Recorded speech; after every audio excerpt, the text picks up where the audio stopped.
kita akan record. Baik.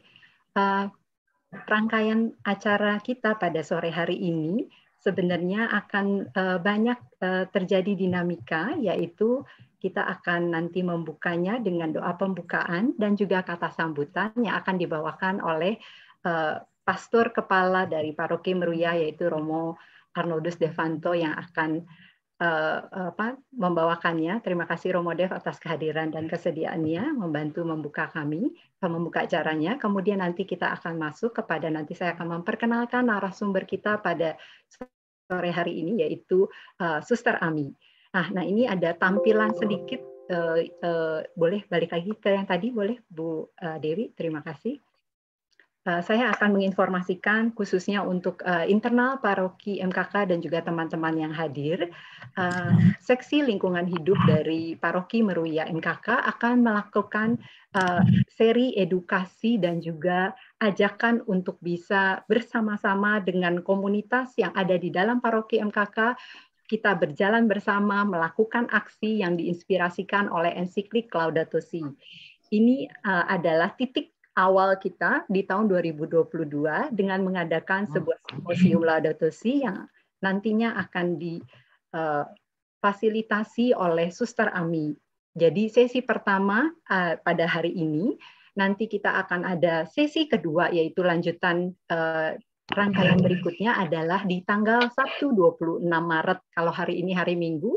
Jadi kita next bulan depan kita akan mulai di hari Sabtu 26 Maret jam 6 sampai jam 8 juga.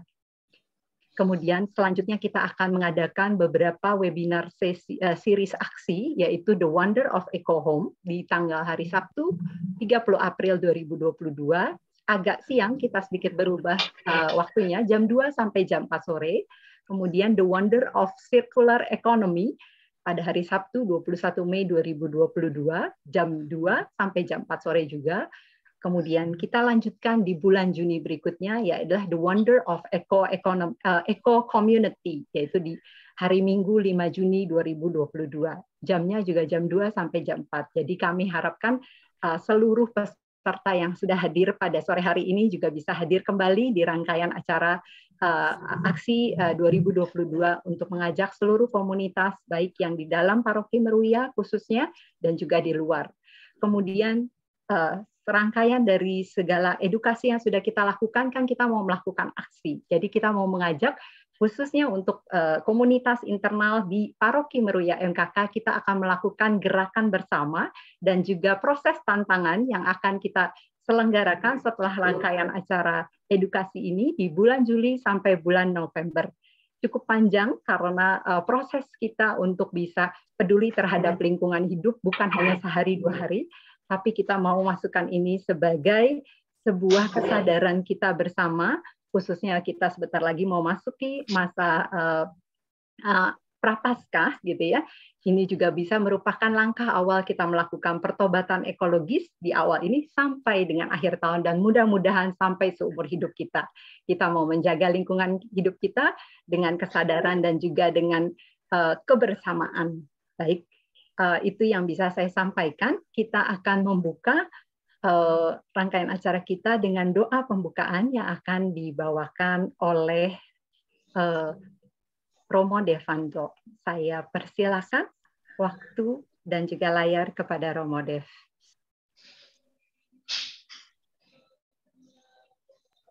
Baik, suster, Bapak, Ibu, saudara-saudari, para pencinta lingkungan hidup, sebenarnya bukan pencinta, nafas darah yang telah mengalir dalam diri kita untuk menjadikan lingkungan hidup bumi ini menjadi sumber nafas kita. Maka mari di awal perjumpaan kita yang menyatukan hati, menyatukan budi kehendak untuk bersama-sama berjalan bersama, mengisi, menggunakan, bahkan menyelamatkan bumi dan lingkungan hidup ini. Kita awali dengan doa yang akan saya bawakan.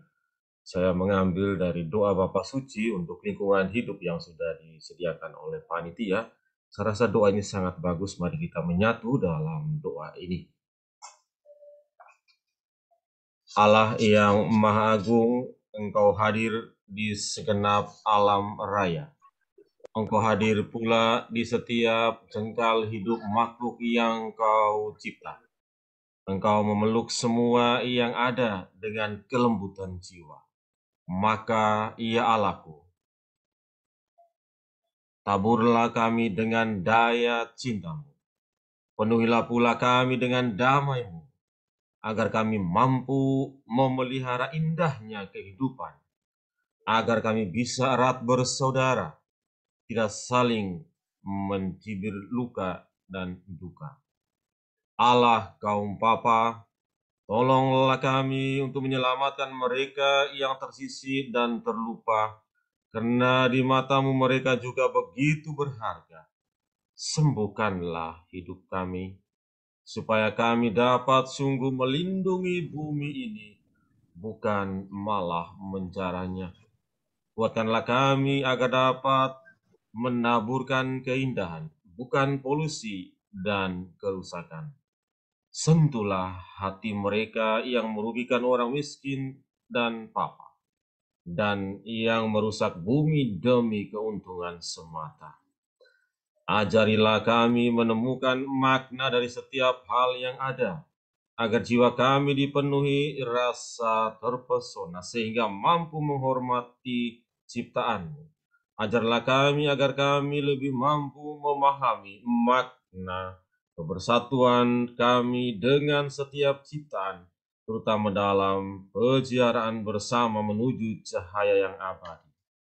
Kami bersyukur kepadamu karena Engkau berkenan bersama kami setiap hari, dan karena itu, ya Allahku, kuatkanlah kami dalam perjuangan mewujudkan keadilan, cinta, dan damai di bumi. Maka sekarang hadirlah di tengah kami semua yang berkumpul ini, hamba-hambamu, putra-putrimu.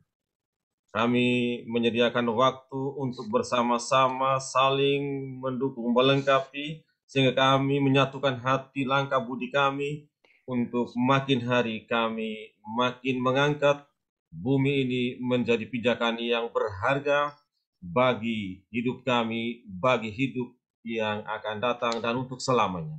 Maka Tuhan, turunkanlah berkat surgawi dan duniawi atas pertemuan kami ini. Semoga kami melewatinya dengan lancar dan makin memberikan kesaksian serta tindakan nyata demi memuliakan nama-Mu dalam hidup kami kini dan sepanjang segala masa. Amin.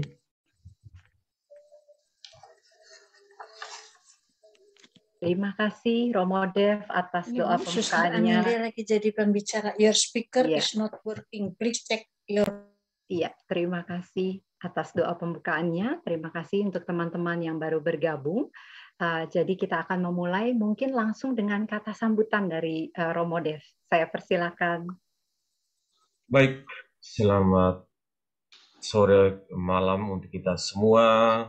Seksi lingkungan hidup, Malam, para pencinta, sahabat, dan kita semua yang menyatukan hati, kita semua yang berada di sini dan teristimewa bersama Suster Ami yang akan bersama-sama dengan kita. Saya kira ini suatu kesempatan yang penting dan berharga untuk kita semua. Karena apa? Kita ini ada di atas bumi, hidup di bumi, maka kadang orang lupa bahwa ternyata bumi itu menggendong kita. Maka selayaknya dan seyoginya apa yang harus kita lakukan sehingga yang menggendong ini pun menjadi berharga bahkan bahagia.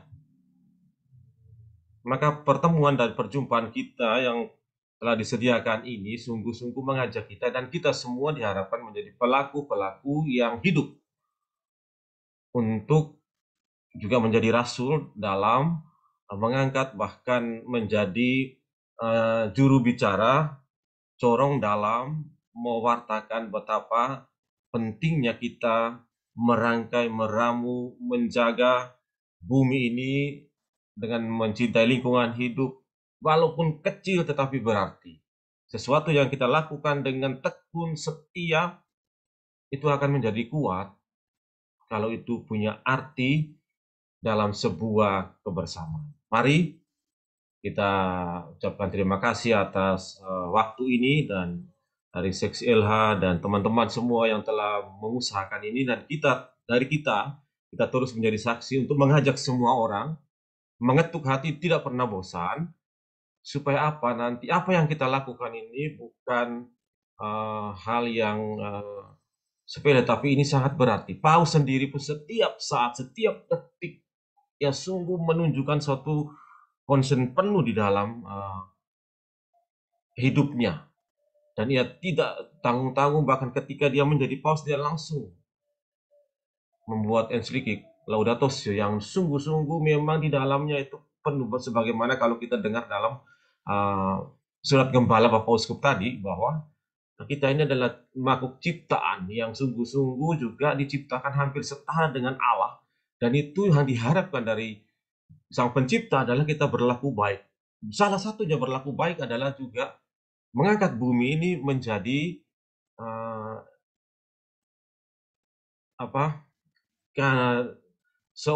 menjadi sesuatu yang sungguh-sungguh melebihi intan dan permata sebenarnya. Oleh karena itu, mari sadarkan diri kita yang sungguh diciptakan hampir setara dengan Allah ini, kita berjalan bersama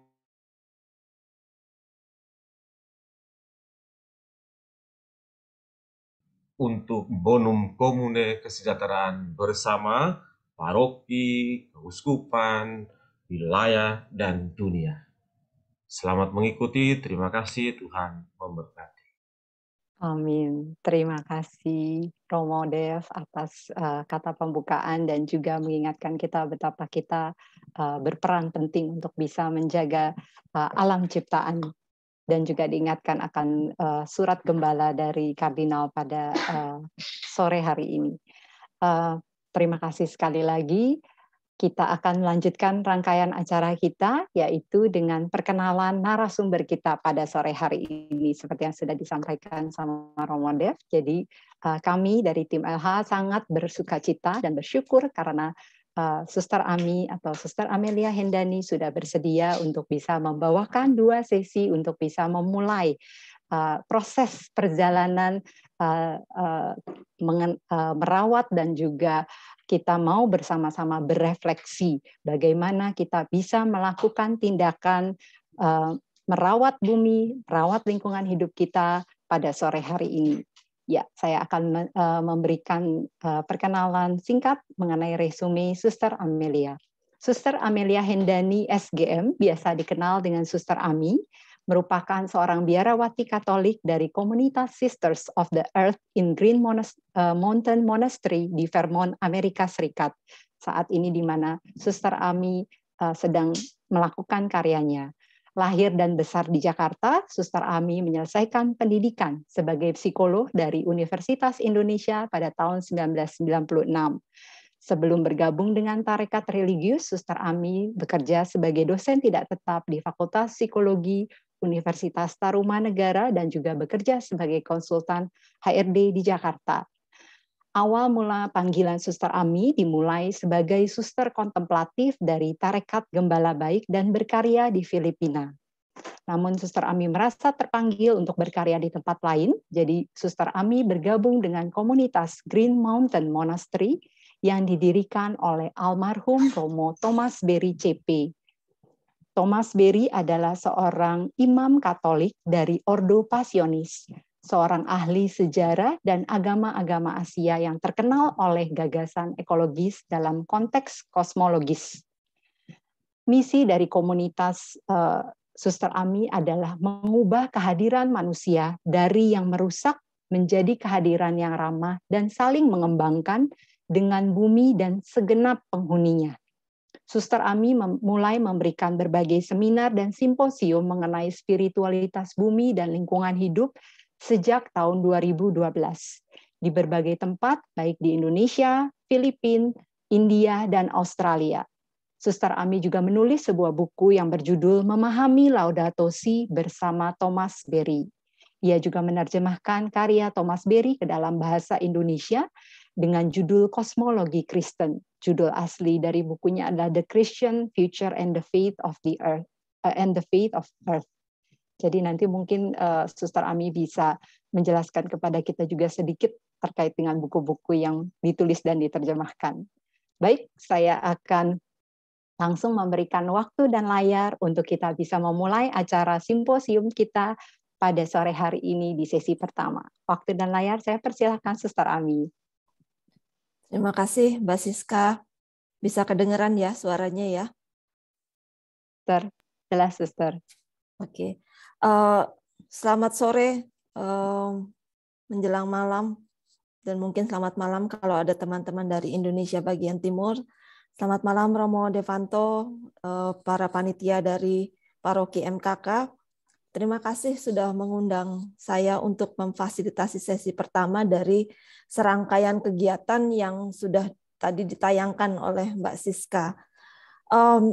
Kalau dilihat di layar teman-teman, itu ada beberapa logo yang menunjukkan bahwa kegiatan malam ini memang merupakan sinergi dari beberapa organisasi ya.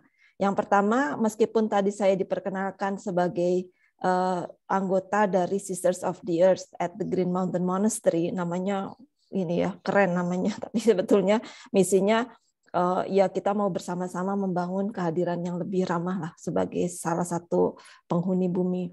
Saya juga belakangan ini bersama dengan Mbak Siska membantu teman-teman di organisasi Laudato Si Indonesia yang baru saja menyelesaikan webinar sejak bulan November. Kemudian tentu saja Paroki Maria Kusuma Karmel dan Livi Hidro sebagai sosial medianya kegiatan-kegiatan lingkungan hidup. Dan ada satu di bawah itu Pachamama Alliance, sebetulnya saya cuma pasang di situ karena saya pinjam. Ada beberapa video klip dari mereka, jadi ada baiknya juga memberikan acknowledgement atau pengakuan lah bahwa mereka membantu dalam simposium kita malam ini. Oke, next Mbak Dewi. Sebetulnya kenapa sih ini paroki kok repot-repot bikin webinar di tengah-tengah serbuan webinar ya? Mungkin malam ini pun ada begitu banyak tawaran, oh webinar ini, itu, dan lain sebagainya. Nah, seperti tadi dikatakan oleh Romo Devanto, Paus Fransiskus menulis ensiklik sejak tahun 2015, jadi sudah hampir 7 tahun yang lalu. Nah, dari ensiklik ini, ada suatu gerakan yang namanya dulu GCCM atau Global Catholic Climate Movement, sekelompok anak muda yang tergerak karena melihat bagaimana krisis di bumi ini. Kemudian mereka berganti nama menjadi Laudato Si Movement dan Indonesia sudah punya Laudato Si Indonesia. Nah, seruan Paus ini bukan hanya sebetulnya ditujukan kepada umat Katolik, tetapi juga kepada seluruh manusia di dunia. Jadi kalau kita orang Katolik tidak merespon, alangkah sangat memalukan. Karena kelompok-kelompok yang bukan Katolik membaca Laudato Si ini. Jadi saya mau menanyakan, apakah teman-teman sudah membaca atau belum? Nah, kalau belum, malam ini kita akan mencoba memberikan sedikit icip-icip ya.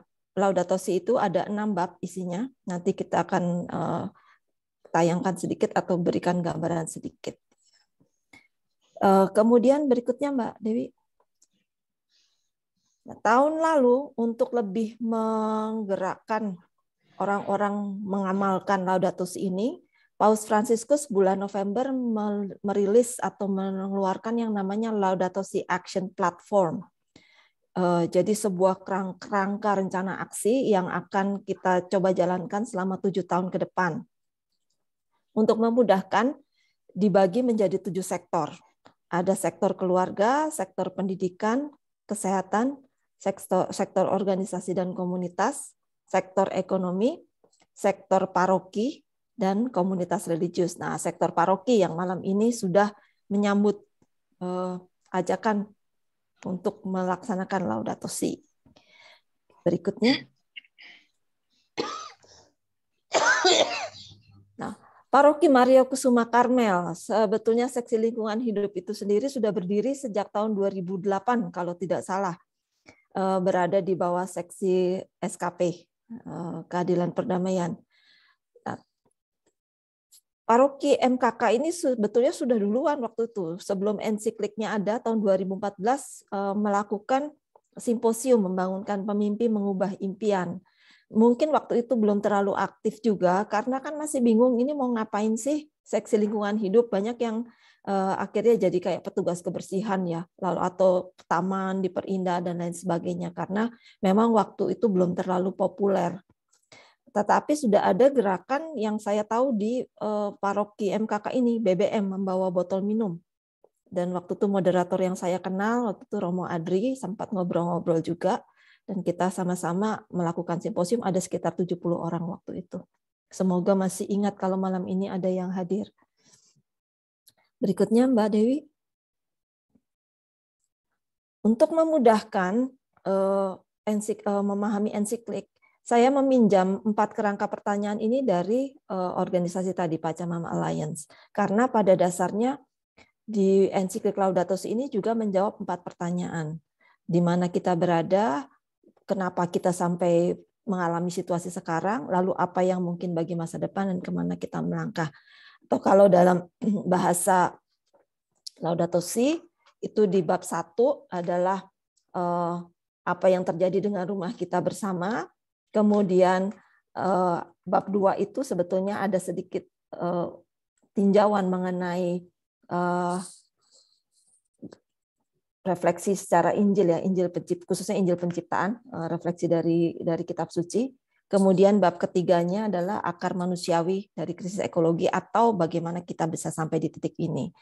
Nah, kemudian bab 4, ke-5 dan ke-6 itu ada integral ekologi, lalu respon-respon, pendidikan dan spiritualitas dan sebagainya yang akan kita bahas bulan depan. Jadi malam ini kita akan fokus di bab 1, 2, 3 diwakilkan oleh 2 pertanyaan yang akan kita eksplorasi bersama-sama. Berikutnya, next. Seperti tadi saya katakan, bab di Laudato Si, bab 1, apa yang terjadi dengan rumah kita, nanti kita akan lihat paparan mengenai krisis dunia. Realitas kita itu seperti apa sekarang. Kemudian, bab kedua, pemahaman kisah penciptaan, karena ini sebetulnya perlu satu webinar khusus ya untuk memahami kisah penciptaan. Maka saya nanti setelah acara panitia akan memberikan 2 link untuk dilihat selama 1 bulan menunggu sesi kedua dari saya. Teman-teman silakan melihat yang pendekatan biblis itu diambil dari waktu itu dari JPI COFM mengundang Romo Pater Martin Harun untuk memberikan topik ini. Jadi silakan dilihat. Kemudian Paus Fransiskus sendiri mengajak kita untuk juga terus berdialog dengan ilmu pengetahuan. Teman-teman tentu tahu kemajuan teknologi dan ilmu pengetahuan itu sungguh luar biasa. Lalu dari mana persinggungan antara cerita di kitab suci dengan perkembangan teknologi, khususnya cerita tentang dari mana kita berasal. Nah, di link yang kedua itu memberikan gambaran bagaimana kisah alam semesta, kisah bumi itu dilihat dari kacamata ilmu pengetahuan.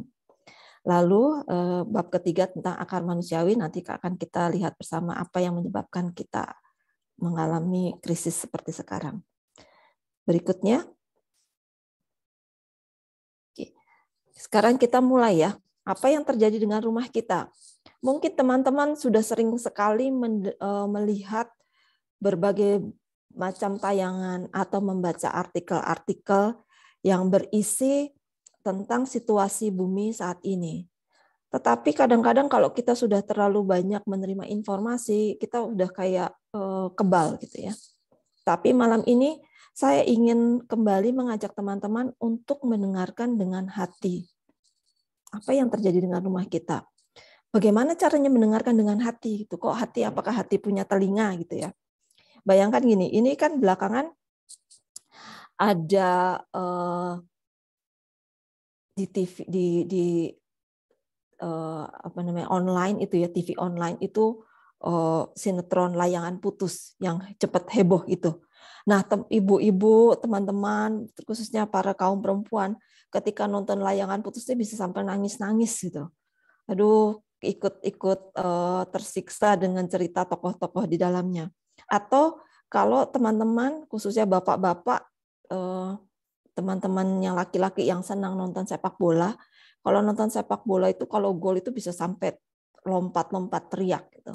Kenapa bisa sampai begitu? Ya karena bisa berelasi dengan informasi atau tayangan yang dilihat.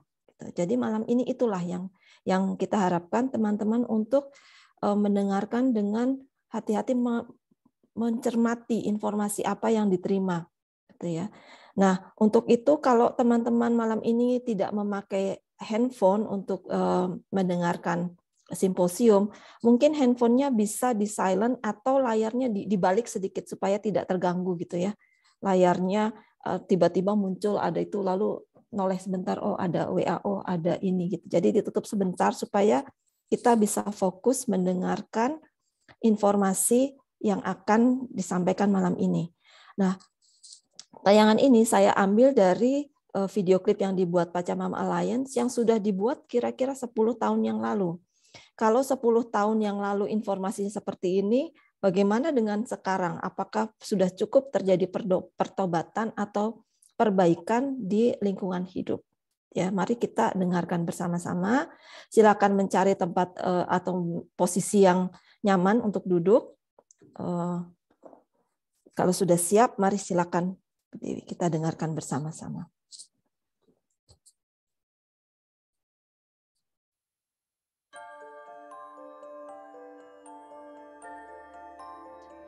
The first question to ask is, where are we?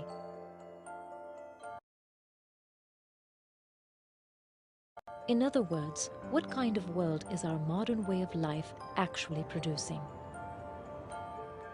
Answering that question and confronting the realities it reveals may not be comfortable, but as we'll see, it is an essential first step to revealing what may be the greatest opportunity any generation has ever faced.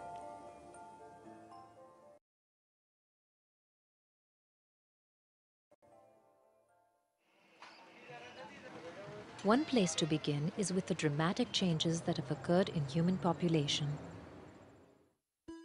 For thousands of years, human population on Earth remained relatively steady. Then, about 200 years ago, at the time of the Industrial Revolution, humans learned how to harness the energy of fossil fuels. That allowed agriculture productivity to increase dramatically, and human population began to grow exponentially. Since then, we in the modern world have attempted to meet our needs and wants through an ever-expanding process of extraction, production, consumption, and disposal of natural resources.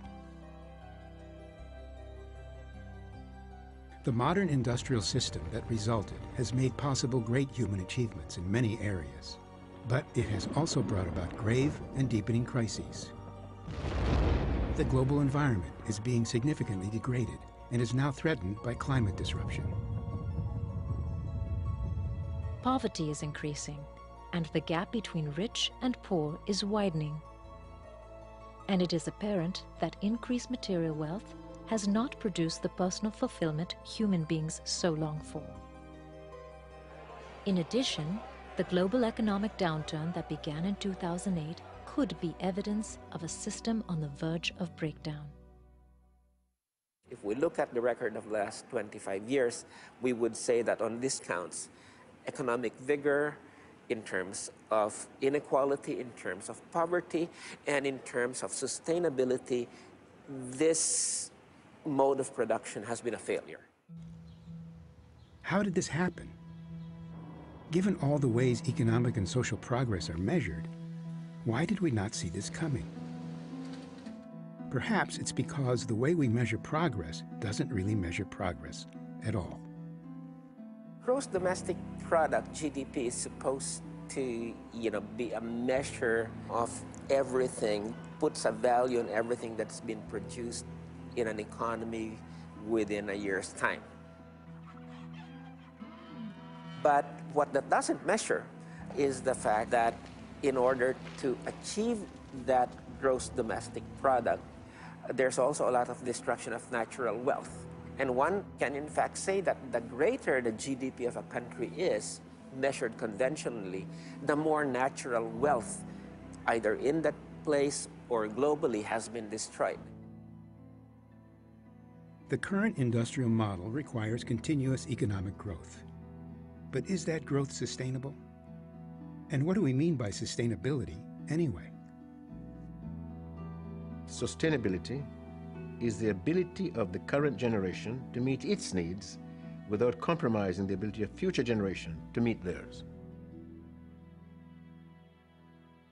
Since 1972, the United Nations Environment Programme has been periodically reporting on the Earth's vital signs, and the conclusion: in every natural domain, the Earth is under very severe stress. We're in a real dangerous moment in history. Virtually every natural habitat across the planet is being degraded. We've got climate disruption. We've got deforestation of the rainforest and the other forests of the world.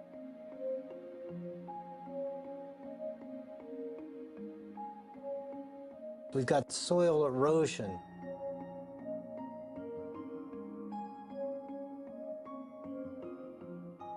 We've got the draining of underground water aquifers, the polluting of our rivers with poisons.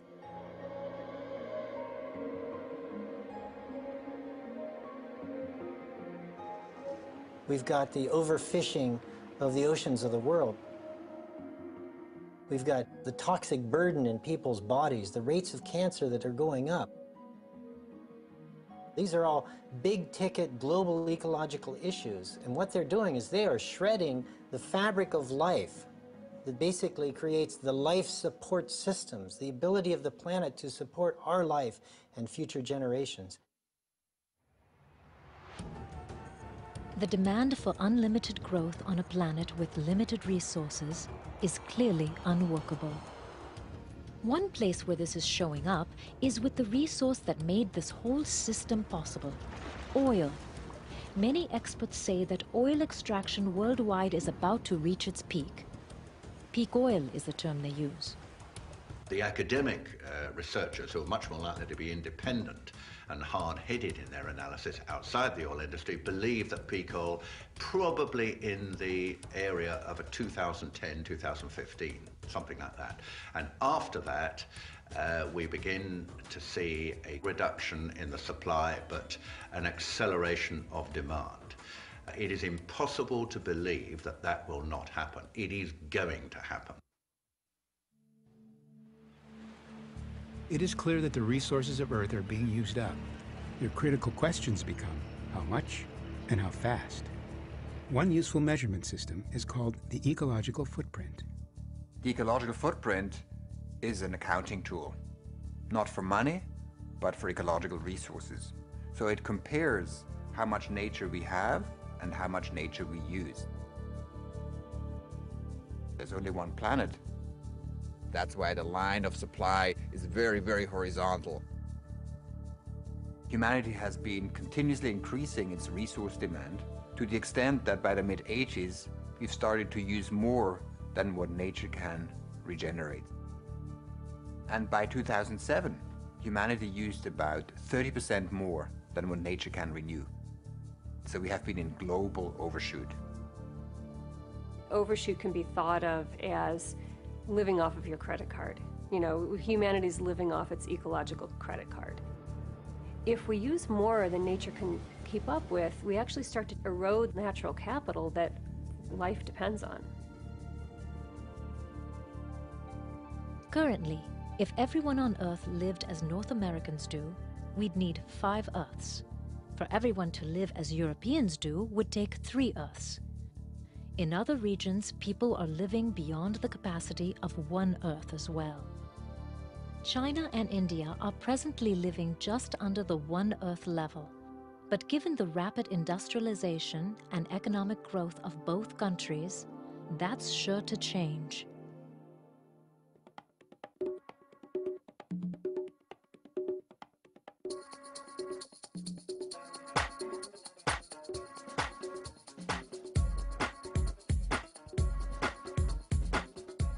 One of the consequences of our modern way of life is the increasing amount of carbon dioxide in the Earth's atmosphere, caused primarily by the burning of fossil fuels. The scientists around the world have come together to tell us that climate change is actually happening at a much faster rate than they had first anticipated. The signs of this are the cataclysmic storms, the extremes in weather. The polar ice caps are melting, and it means that the entire ecosystem is in peril. This really isn't about polar bears anymore. At this very moment, the fate of civilization itself hangs in the balance. It turns out that the way we've been calculating the future impacts of climate change up to now has been missing a really important piece of the picture. It seems that we are now dangerously close to the tipping point in the world's climate systems. Tipping point means that in the context of climate change, that after a certain temperature rise and certain other impacts on the global ecosystem, certain things change that cannot be moved back. If the glaciers disappear, then they will no longer be able to supply the lakes and the rivers. As they are melting, you have more water around, flooding, and lakes are full. But once they disappear, then that's it. Then there is no more. It is truly a global problem. It's the first time that the world has come together on such an issue and tried to be proactive. Whether we're doing it fast enough, I don't think so. While people are becoming increasingly aware of the effects of climate change, what's not as well known is the impact we are having on other species. We are in the midst of a mass extinction, but the news has not reached the general public. They are utterly unaware that the sacred and talismanic and heartbreakingly loved companions of ours on this earth are about to disappear forever. They will not return.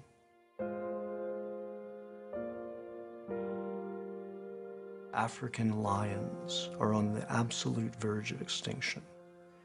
There are only 20,000 left. That's down 90% in the past few decades.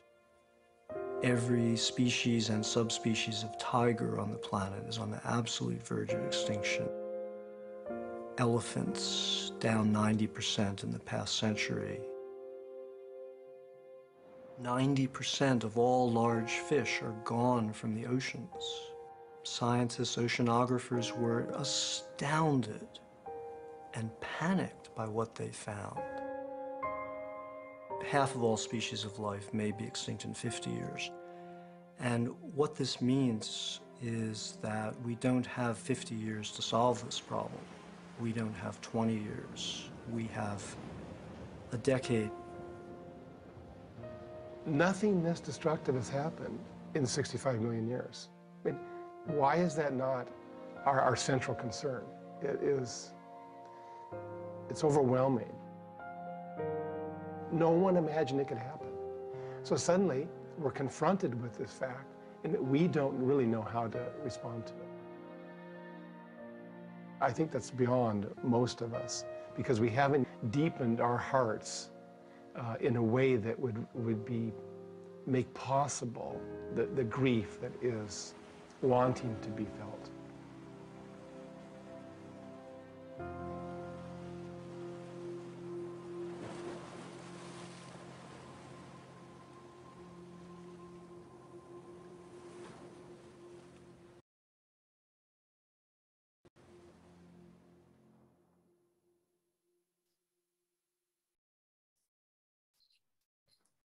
Ya, itu tadi sudah kita lihat, teman-teman. Mungkin kita bisa hening sebentar. Apa yang kita rasakan ketika kita melihat gambar-gambar ini. Ketika banyak spesies yang menderita karena ulah kita manusia, kemudian kita lihat banyak sampah di sungai, di laut, penggundulan hutan terjadi di mana-mana. Kemudian juga kita lihat bagaimana sampah itu bisa membunuh, ya, bukan hanya mengotori, tetapi ada hewan-hewan yang juga tewas, sesama ciptaan di bumi tewas. Nah, mungkin melihat ini, next Mbak Dewi, slide. Mungkin melihat semua ini kita merasa takut, ada perasaan negatif, merasa marah gitu. Tapi juga mungkin jadi semangat ya, perasaan positif. Aduh, kalau begitu saya harus melakukan sesuatu. Atau mungkin ya datar-datar saja, saking udah terlalu banyak informasi, ini saya sudah sering dengar. Nah, saya mengundang teman-teman untuk menuliskan di kolom chat. Kita mungkin 1-2 menit, silahkan tuliskan di kolom chat setelah mendengarkan, melihat informasi tadi, apa yang Anda rasakan.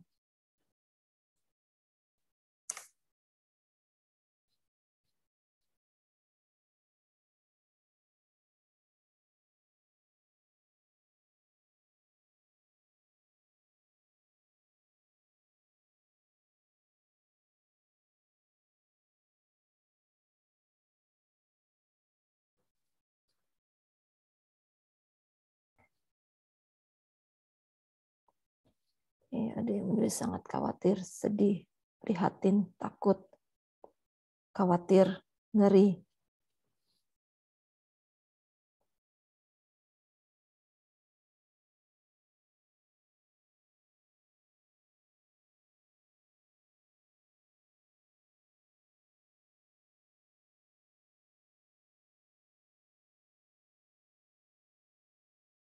Silakan teman-teman cermati kata-kata yang muncul di kolom chat.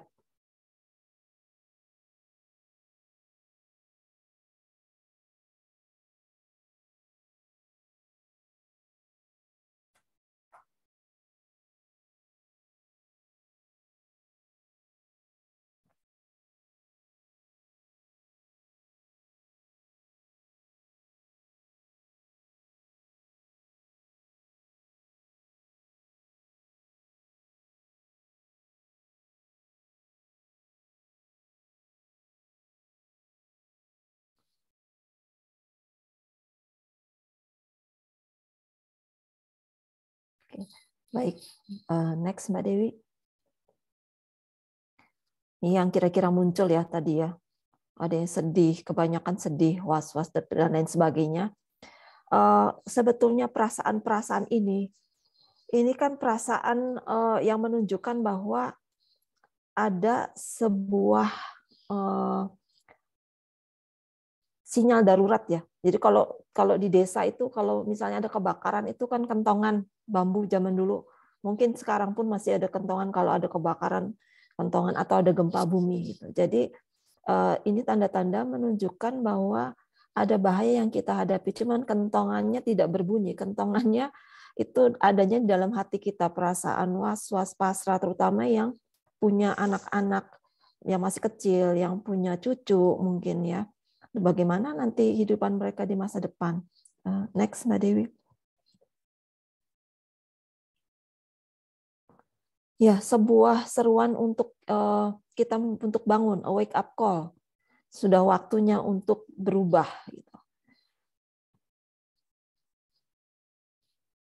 Tetapi kalau kita mau berubah, kalau kita nggak tahu juga bagaimana caranya, apa yang harus saya lakukan ya. Seperti ibaratnya kalau orang sakit, mesti tahu obatnya apa. Kalau sakit kepala dikasih obat sakit perut, mungkin nggak akan ada efeknya. Kalau yang sakit kakinya, yang diobati tangannya, juga mungkin tidak akan ada artinya gitu ya. Jadi kita akan lihat sebetulnya persoalannya di mana ini. Kita lihat di slide berikutnya. Ini ada seorang ahli hukum, Gus Speth, sekarang sudah jauh lebih tua, itu foto dia waktu masih muda. Saya ketemu beliau 2 tahun yang lalu, nggak sengaja ketemu dia datang ke sini. Pada hari di mana paginya saya mengutip ini kata-kata beliau, sorenya ada tamu yang tidak dikenal karena 2 tahun lalu kita sudah pakai masker ya. Ketika saya tanya, oh siapa namanya? Oh Gus Speth. Wah saya pagi ini baru pakai kutipan dari Anda, saya bilang ya. Kita lihat sini, kita baca sama-sama. Dulu saya pikir masalah lingkungan hidup terbesar adalah hilangnya keanekaragaman, runtuhnya ekosistem, dan perubahan iklim. Saya pikir dengan perkembangan ilmu pengetahuan selama 30 tahun, kita bisa mengatasi persoalan-persoalan itu. Tetapi saya keliru. Karena persoalan lingkungan hidup terbesar adalah selfishness atau egoisme, kerakusan, dan apati. Dan untuk mengatasinya, kita membutuhkan transformasi kultural dan spiritual. Dan kami para ilmuwan tidak tahu bagaimana melakukannya. Nah, jadi sebetulnya yang menyebabkan adalah kerakusan dan apati karena egoisme. Itu yang menyebabkan adanya hilangnya keanekaragaman, kerusakan ekosistem, perubahan iklim, dan lain sebagainya. Tetapi seringkali kita juga nggak tahu apa betul sih. Kadang-kadang kita pikir yang akar manusiawi yang sebentar lagi akan kita lihat itu datangnya dari pelaku-pelaku perusak seperti perusahaan-perusahaan yang menebangi pohon. Ya tentu mereka pastilah mereka berkontribusi gitu. Saya enggak kok. Saya selama ini sudah hati-hati. Saya enggak pernah nebang pohon. Saya juga hati-hati memakai kertas dan lain sebagainya. Apakah betul begitu? Ya. Nah, yang berikut ini kita akan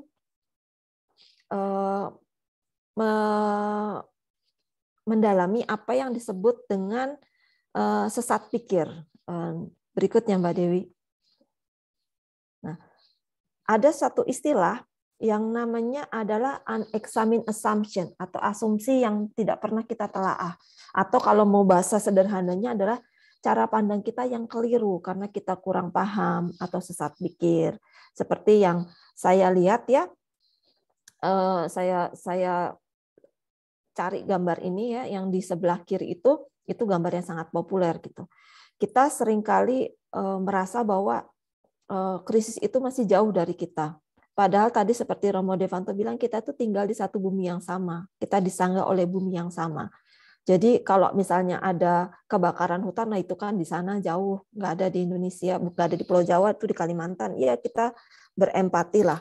Itu saya kan nggak membakar hutannya, yang membakar hutan itu mereka itulah yang ingin menebang pohon misalnya. Itu saya di sini tidak berurusan dengan kebakaran hutan di Kalimantan atau di negara lain. Kalau banjirnya di Jakarta. Kalau saya di kota lain nggak masalah, nggak. Itu karena orang Jakarta senangnya buang sampah sembarangan misalnya. Itu ya. Jadi cara pikir yang sebetulnya kurang tepat. Nanti kita akan bahas lagi. Lalu di sebelah kanan itu ada gambar ya. Gambar itu sebetulnya kan gambar pohon dan ada burung ya, 3 ekor burung. Tapi kok kelihatan seperti gambar wajah perempuan gitu. Nah, jadi seringkali ada ilusi-ilusi yang membuat kita tidak melihat gambaran yang sebenarnya itu gambar apa. Ya. Nah, untuk itu mari kita lihat video yang kedua mengenai mencoba menggambarkan apa yang dimaksud dengan cara pandang yang keliru. Mari kita dengar bersama-sama.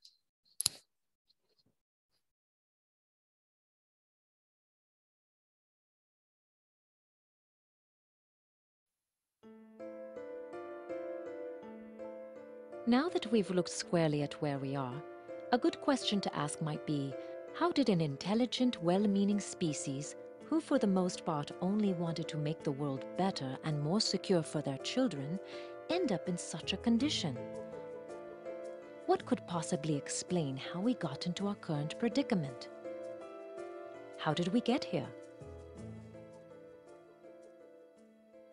Someone who looked deeply at this question was Thomas Berry, a cultural historian and cosmologist who spent much of his life examining the relationship between humans and the community of life on Earth.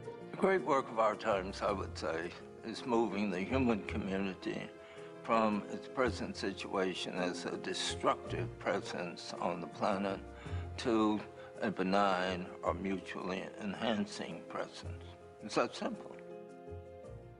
Thomas Berry says that the primary problem with Western civilization is that it creates and perpetuates a radical separation between the human world and the natural world. That we've given all the rights to the human and no rights to the natural world.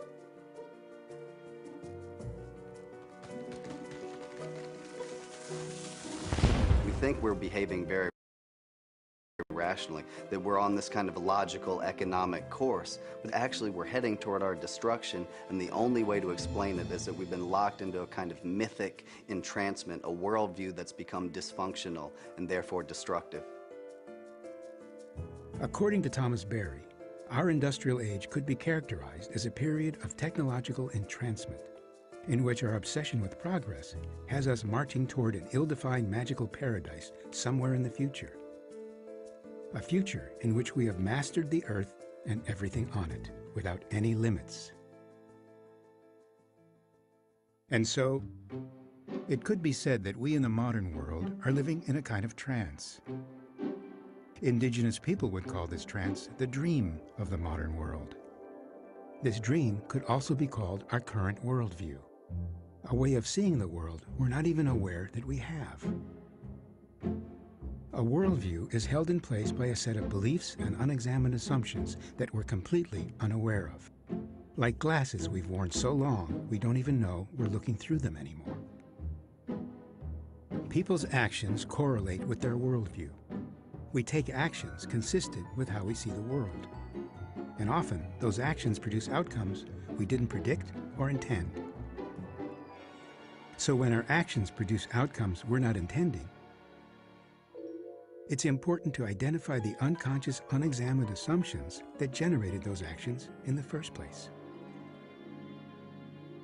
All the crises we're facing today can be seen as the unintended result of the unexamined assumptions that permeate the modern industrial society and our own thinking. So let's look at some of these unexamined assumptions. One way to characterize the cosmology that really is at work in our culture is this, that the natural world, the earth, is there for us to satisfy our needs and desires, whatever they might be. So we want to make things, we use the earth, we make things. Or we think of it as something like a lumber yard. In fact, we use the word resource. So the earth is filled with resources that are there for us to use as we see fit. Now, that orientation actually is not that bad, so long as humans are not that powerful. But suddenly, when we become so massively present, that orientation turns out to be completely pathological. You can't call a forest a resource. It's filled with amazing beings. You can't call the ocean, with all those fish and marine mammals, resource. Each of these species is the end result of 13.7 billion years of evolution. They're spectacular, they're stupendous. They have a right to be here. So that to think of them as resource and to use them however we like is really what is driving our destruction. In a world we assume to be full of resources for our use, clear-cutting the forests makes perfect sense.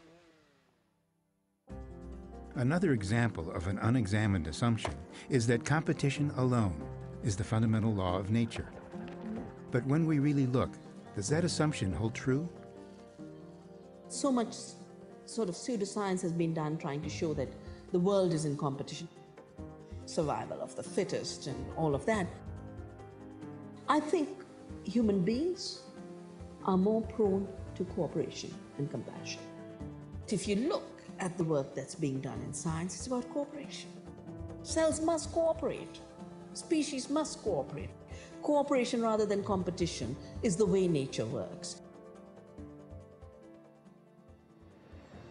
In modern society, many of us believe that our job as smart shoppers is to get the highest level of comfort and convenience at the lowest possible price. We assume that when we buy something, the price we pay reflects the full cost of making it. According to Annie Leonard in The Story of Stuff, maybe not. I was walking to work and I wanted to listen to the news. I found this cute little green radio for $4.99. I was standing there in line to buy this thing and I was thinking, how could $4.99 possibly capture the cost of making this radio and getting it into my hands? The metal was probably mined in South Africa. The petroleum was probably drilled in Iraq. The plastics were probably produced in China. And maybe the whole thing was assembled in Mexico. $4.99 wouldn't even pay the rent for the shelf space it occupied until I came along, let alone part of the staff guy's salary who helped me pick it out, or the multiple ocean cruises and truck rides pieces of this radio went on. That's how I realized I didn't pay for the radio. So who did pay? Well, these people paid with the loss of their natural resource space. These people paid with the loss of their clean air, with increasing asthma and cancer rates. All along this system, people pitched in so I could get this radio for $4.99.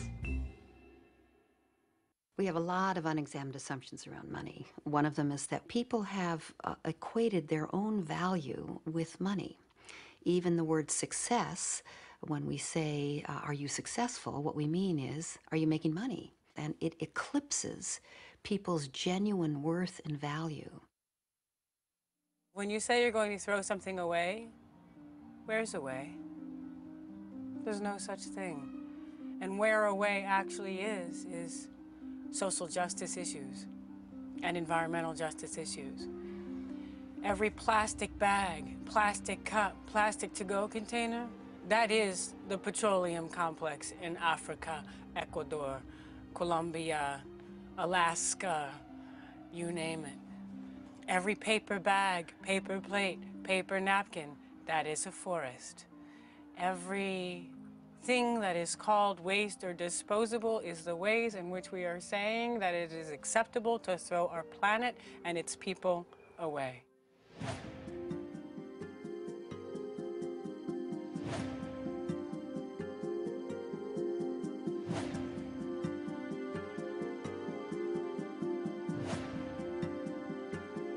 Disposables are one of the huge magnifiers of how we've lost our connection to the sacred. Just take it for granted that we're going to go to the coffee shop and get coffee that came from an exploited community somewhere where a forest was destroyed for a monoculture, put it in a paper cup that used to be a forest, put a plastic lid on top of it that used to be an indigenous community somewhere in a beautiful area, drink it, and then throw it away where it goes back and pollutes a nature community or a human community at the end. I am so fiercely passionate about it because I know in my heart that as long as we are trashing the planet and trashing each other, a healthy and holistic and healed world is not possible. We cannot have peace on the earth unless we also have peace with the earth. We don't just have unexamined assumptions about how we relate to the planet. We have underlying assumptions that we haven't examined about how we relate to each other. We have a society that believes that we have throwaway resources, throwaway species, and throwaway people. The same mindset that says, I can ball up this can and throw it away. The same mindset says, I can ball up this child and throw that child into a prison forever for a mistake that child made, similar to the mistake my child might be making with drugs or whatever. That's the core mindset. The dream of the modern world is constructed almost entirely out of assumptions that have simply been accepted for generations. Questioning these assumptions is a powerful way to begin to awaken from our collective trance.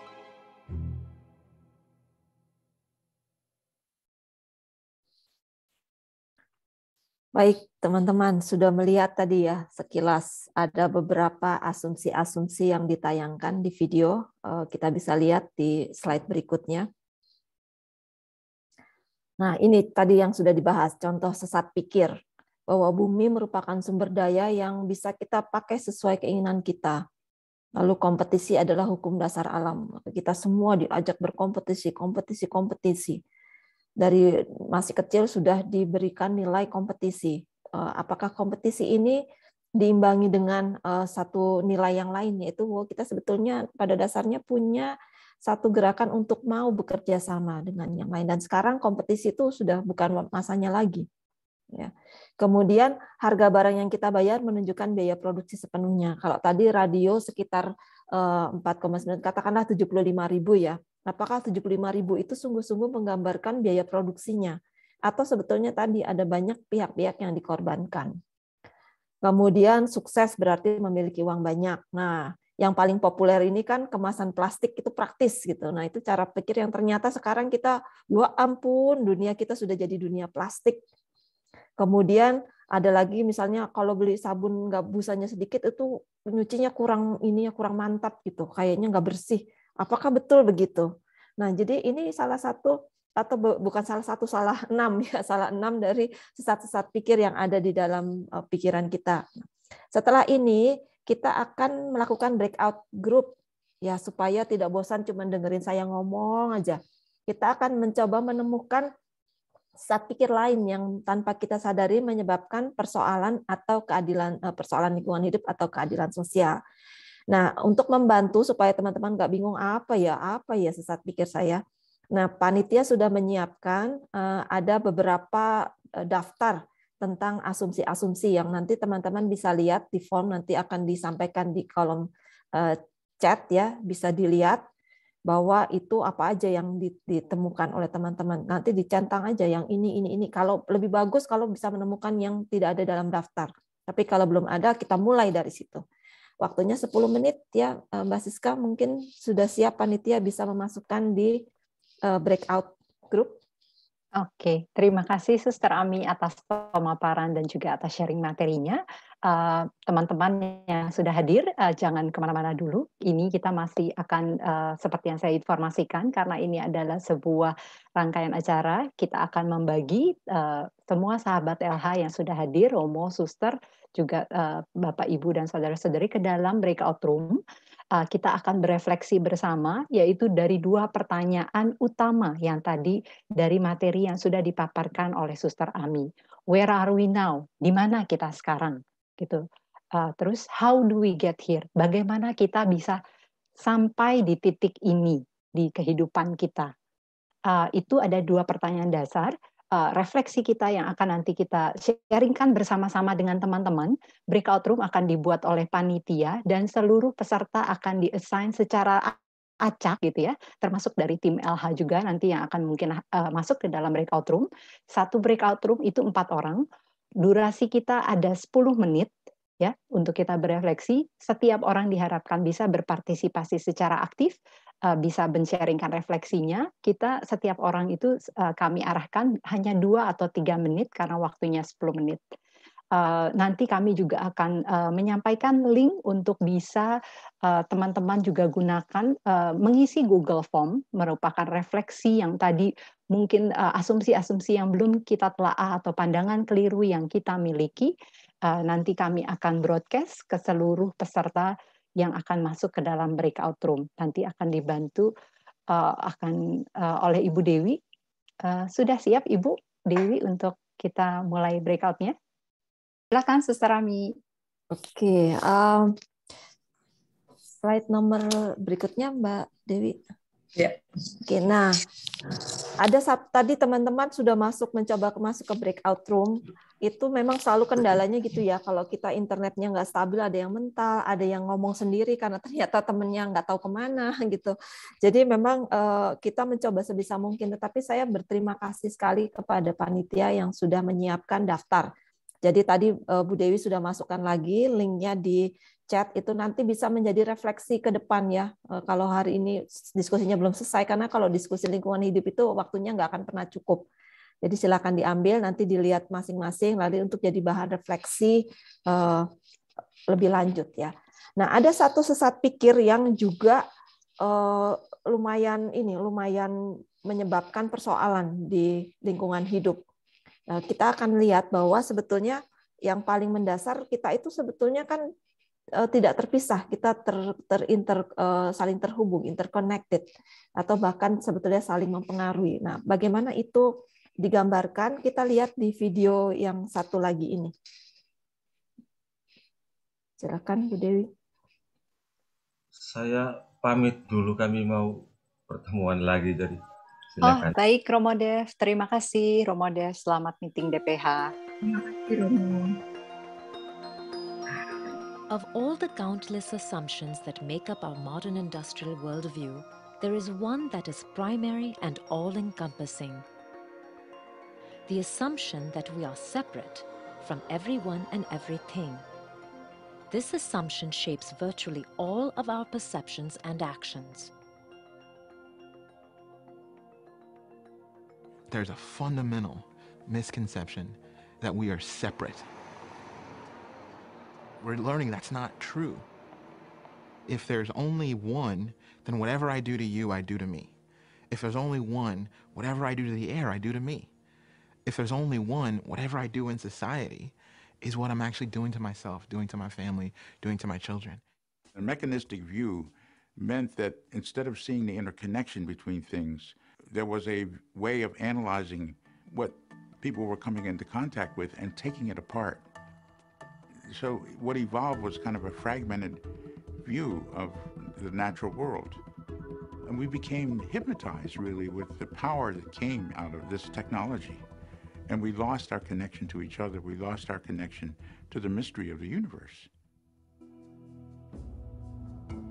Even though the modern worldview is dominant on Earth, it's important to recognize that it's not the only worldview. Traditional indigenous cultures, for example, are not so focused on progress. Rather, they concern themselves with the health and durability of their community and see the interconnection of all things. We use another terminology called Mitakie Oase, is all my relations. You know, we try to recognize that we are related to everything, to the animals, to the fish, to the plants, to the trees, to the birds, even the microorganisms, so that we are all related. The foundational understanding from my point of view, or an indigenous point of view, is that you are a part of that land in a very interdependent way. You are part of the land, and it's your body. It's you. And you can't do things to the land that, in the end, comes back and destroys you. We're only caretakers for our time on this earth, for our children's children who's going to come after us. And we are not the owners, we are caretakers for Mother Earth. I'm a young Indigenous woman, but I'm born into a colonized world. My worldview, it begins with an intrinsic understanding of what balance is. If I step on or take away or do something to upset that balance, then we go through a process of restoring that. I think that the indigenous peoples of the world have a particularly important role to play at this moment in history, this moment in the life of Pachamama, of the earth. We need them to come forward and explain how they see things, because these are things which have been forgotten. Somehow, industrialized society has not caught up with itself to really appreciate and respect what indigenous peoples have to offer. But it's something that's very important, I think, that's going to save this planet. By combining the technological brilliance of the industrialized world with the earth-honoring spirit of indigenous cultures, we have the opportunity now to merge the genius of the human mind with the wisdom of the human heart. And now that we're starting to wake up to how the world really is organized, that's a real moment of hope for us. We're not flawed, evil people or misinformed, and informed properly, we can count on ourselves. So we are mistaken, not flawed. This is good news, because there's not much hope for an innately flawed species. But there is hope for one that is recognized and is waking up from a trance. That opens up some powerful new possibilities for the future.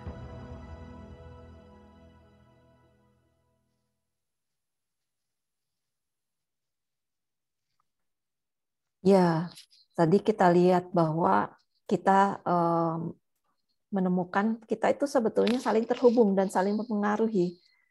Kalau saling terhubung pasti saling mempengaruhi, itu mungkin dulu kita nggak begitu paham maksudnya apa ya. Tetapi next slide Mbak Dewi.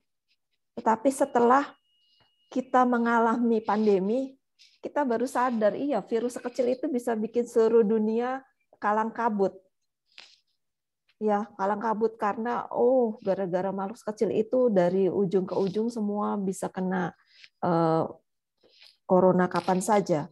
Dan tapi di sisi positifnya juga ada hal-hal yang baik seperti ekoenzim misalnya, itu kan juga kerja mikroorganisme ya. Jadi sebetulnya situasi yang kita alami ini salah satunya adalah Tuhan mengajarkan kita melalui alam bahwa ya kita itu betul, kita itu terhubung, nggak bisa kita berperilaku seolah-olah saya bisa berbuat apa saja semau saya karena apa yang saya lakukan bisa mempengaruhi orang lain. Nah, baik, next Mbak Dewi.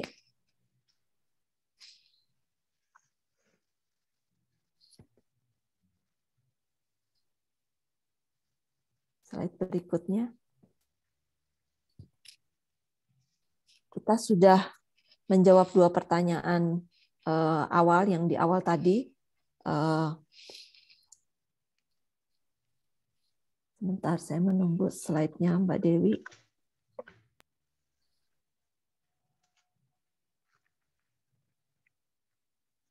Sebentar kok, freeze jadi.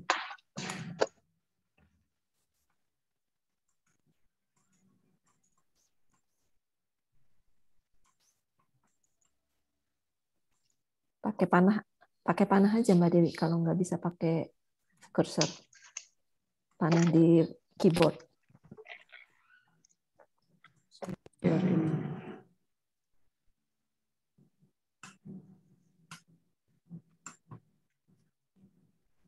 Ya. Ya, kita hari ini sudah di pertanyaan 1 dan kedua. Teman-teman tadi ada sebelum breakout ada 100 lebih, biasanya orang Indonesia gitu kalau breakout diskusi pada kabur biasanya. Jadi tapi lumayan kita masih punya 88 orang. Nah, nanti bulan depan kita akan masuk ya ke bab 4, 5, 6 dari Laudato Si, yang artinya juga adalah kita lihat apa sih yang bisa kita lakukan bagi masa depan, lalu kita mau kemana gitu ya. Kemudian next slide. Nah, ini yang tadi saya ingatkan kembali, 2 link, jangan lupa untuk didengarkan, pendekatan biblis melengkapi bagian bab kedua dari Laudato Si, pendekatan biblis dan juga tambahannya pendekatan ilmu pengetahuan. Gitu teman-teman, baik malam ini saya pikir itu dulu pembekalannya, nanti kita akan ketemu lagi bulan depan, kita bisa teruskan dengan sesi Q&A, kita punya waktu sampai sekitar berapa 15 menit ya, 10-15 menit ya, Mbak Siska. Silakan saya kembalikan kepada panitia. Terima kasih Suster Ami, terima kasih Bapak Ibu, Suster, saudara-saudari, teman-teman penggiat ataupun malam hari ini. Saya kira yang berkurang itu ada beberapa kesibukan nih, Suster Ami, ada khususnya di paroki MKK, Romo Devanto itu juga ada meeting DPH, jadi jadi berkurangnya bukan karena breakout room nih, ya sepertinya karena yang hadir pada malam hari ini adalah yang mau stay dan mau peduli. Saya undang Bapak Ibu yang mau men-sharingkan, mungkin tadi sudah ada diskusi sharing refleksi di breakout room ataupun ada pertanyaan terkait dari pemaparan Suster Ami, saya bisa memberikan kesempatan kepada seluruh peserta bisa menggunakan raise hand atau langsung bisa membuka mic-nya untuk men-sharingkan hasil refleksi atau pertanyaan. Saya persilahkan, ada? Ibu Ani mungkin? Saya tidak banyak sempat. Ya tadi nggak sempat karena yang teman-teman untuk partisipannya Pak Ateng tadi juga hanya 1 atau 2 menit tadi sempat. Tapi yang sempat kita bicarakan itu nggak tahu ya apakah itu betul atau tidak tujuannya tadi. Tapi yang kita bicarakan apa yang bisa kita perbuat setelah kita melihat 2 video tadi, apa betul itu yang dimaksud? Iya betul, Ibu Ani. Mungkin yang sempat yang sempat tadi kita bicarakan adalah Pak Ateng mengatakan bahwa kita harus mulai dari diri kita sendiri. Kita harus mulai membantu, ya kita sedih melihat itu, kita ingin membantu, tapi caranya bagaimana? Yaitu kita harus mulai dari diri kita sendiri. Yaitu tadi sempat saya bicarakan, kalau kita misalnya pergi ke pasar atau beli di tukang sayur sesuatu, itu kan dikasih karet ya, selalu dibungkus dan dikasih karet. Nah itu kantong plastiknya setelah kita pakai barangnya kita bisa cuci, kita bisa keringkan dan kita kumpulkan untuk kita kembalikan lagi ke tukang sayurnya. Dan di samping itu karet itu juga saya kumpulkan, saya cuci, saya kumpulkan. Setelah sekian banyak saya sama tukang sayur saya bilang ini karetnya kamu pakai aja lagi. Jadi dia nggak usah beli juga. Jadi di samping kita tidak membuang barang, kita juga membantu ekonomi dia. Kalau tidak kan dia harus beli lagi. Terus seperti koran, karena kalau kita koran atau majalah atau barang-barang setelah kita print kertas-kertasnya, kita jangan buang, kita kumpulkan, kita kasih lagi ke tukang sayur. Atau ada ibu-ibu buka PO misalnya, atau saya beli bubur, itu kan selalu dikasih tempatnya plastik ya, Bu. Nah itu saya cuci, saya kumpulkan. Kalau saya beli lagi, saya kasih sama orang yang datang mengantar itu, saya bilang, ini saya sudah kumpulkan, kembalikan aja ke ibu kamu, supaya dia bisa pakai untuk jualan lagi. Ya kita baru sempat membicarakan sampai segitu, jadi hanya pendek sekali, karena tadi Pak Atengnya nggak ada. Nah, itu. Terima kasih Ibu. Baik, terima kasih Ibu Ani atas sharing inspirasi apa yang sudah dilakukan, kepeduliannya. Memang harus dimulai dari diri kita. Setuju banget dari Ibu Juliana dan Ibu Evi. Ya, saya berikan lagi waktu kepada teman-teman, suster, Bapak, Ibu. Silakan bila ada yang mau bertanya atau men-sharingkan refleksi kelompoknya tadi. Kalau bisa refleksinya mengenai itu ya, mengenai asumsi ya. Nanti yang kalau ya. aksi pasti panjang gitu. Saya pengen tahu dari refleksi-refleksi itu ada nggak sih temuan-temuan? Oh iya ya, saya tuh dulu mikirnya gini, ternyata enggak ya, ternyata ada kekeliruan dan tidak sengaja saya menyebabkan menambah beban bumi misalnya. Silakan atau bertanya juga boleh kalau mau bertanya. Ya mungkin saya share sedikit hasil diskusi kami tadi. Mungkin satu poin sesat pikir ya. Mungkin kita sekarang itu masih mikir boleh belanja banyak-banyak, lagi obral, lagi promo, terus lagi perlu, terus lagi mau ini langsung beli, nggak pikir dulu di rumah sebenarnya masih ada. Jadi gampang banget belanja. Terus nanti pikirnya bisa didaur ulang, bisa disumbang kalau udah nggak pakai, bisa modifikasi celana panjang jadi celana pendek begitu ya. Nah itu kayaknya kita sekarang kan masih banyak pikir seperti itu. Mungkin ke depannya kita akan pikir ulang, timbang-timbang sebelum belanja. Pakaian itu datang dari bahannya dari sana, dari sini, itu emisi karbonnya banyak, jadi kita mungkin akan pertimbangkan untuk tidak lakukan lagi. Mungkin kalau yang bisa pinjem, kita pinjem. Yang bisa kita barang bekas, yang udah second, kita pakai yang second. Mungkin kira-kira seperti itu. Ya, luar biasa. Terima kasih Ibu Viena atas sharing terkait dengan asumsi yang mungkin kita tidak pernah dipikirkan atau asumsi keliru yang kita miliki. Terima kasih. Sekali lagi, saya berikan waktu lagi kepada 1-2 orang. Ibu Tati mungkin? Belum kayaknya Bu Siska. Cuman tadi dengerin yang dari Ibu Ani yang tadi sharingannya itu memang betul apa yang dikatakan Bu Ani Sumantri, dan saya juga kenal dengan beliau, dulu ikut kur di Alfa, itu memang harus dimulai dari diri kita sendiri, mencontohkan kepada orang lain, terutama kepada asisten di rumah. Kadang-kadang kan suka main buang begitu saja, kalau dibilang ya kadang-kadang agak riwah juga orangnya. Begitu aja. Saya sedikit hanya menambahkan tadi yang dari Bu Ani, dan semua saya menyimak dari awal video, 2 video saya menyimak terus. Terima kasih. Terima kasih Bu Tati. Ya. Baik. Bu Dewi, mungkin saya bisa untuk asumsi dulu saya memikirnya begini. kalau kebetulan saya punya uang, terus ada diskon, jadi saya beli banyak-banyak, maksud saya supaya lebih irit untuk saya kan, lebih irit nanti kan saya pakai. Tapi ternyata dalam kehidupan sehari-hari, barang-barang yang sudah dibeli itu kadang-kadang tidak habis dipakai sesuai dengan kadaluarsanya, sehingga akhirnya banyak yang terbuang, dan itu sebetulnya dosa juga ya, itu nggak boleh ya, karena pertama kita beli banyak-banyak yang mungkin orang lain perlu tapi kehabisan, jadi itu adalah kerakusan dari diri sendiri. Yang kedua, tidak juga merasa sayang pada barang yang akhirnya harus kita buang karena sudah kadaluarsa dan tidak bisa kita pakai. Itu jadi asumsi itu saya kemudian tahu bahwa itu salah besar. Jadi kita hanya beli saja barang yang kita butuh untuk pada waktu itu aja. Kalau nantinya misalnya tidak ada lagi, ya sudah, nanti kita bisa cari ganti yang lain. Mungkin bisa bantu juga itu, Bu Dewi. Ya, terima kasih Bu Ani. Silakan Suster Ani mungkin ingin menanggapi. Ya, bagus sekali itu Ibu refleksinya. Kadang-kadang memang begitu. Sebetulnya memberi barang yang diskon itu juga secara ekonomis baik juga ya. Kadang-kadang kita kan mesti mengatur budget.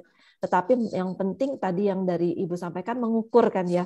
Seberapa sih saya butuhnya, kalau ada diskon saya butuhnya sebetulnya cuma 5, saya belinya 10, akhirnya kebuang gitu kan. Gitu. Iya, betul Suster. Iya, betul. Jadi sekarang mulai mikir berapa sih kebutuhannya, memberi secukupnya. Terima kasih Ibu, sharingnya baik sekali. Mungkin ada teman-teman yang lain.